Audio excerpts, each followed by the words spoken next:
Kaže Allahu poslanik alejhi salatu vesselam: Inna Allaha yuhibbul abda at-taqiyya al-ghaniyya al-khafiyya. Zaista uzvišeni Allah voli roba koji ima pri sebi 3 svojstva.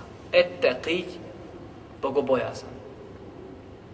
El-ghanij, bukvalno prevedeno bogat.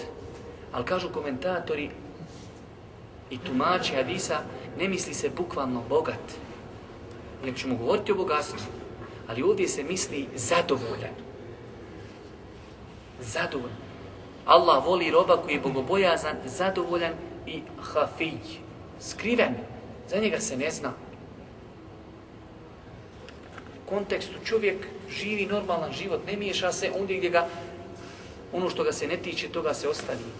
Znaš, ljudi svakom loncu, koji god lonac, on pokriva, sve živo.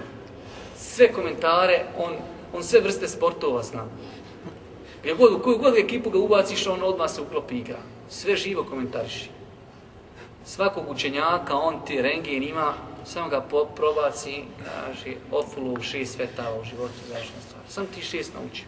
A kažeš, 1.860.000, oni normalni, te ja ne učim, ja sam učim, oni profulalni. Inna Allahi yuhibbul abda ettaqi, Allah voli abda, roba bogobojaznog. El ganij, zadovoljno.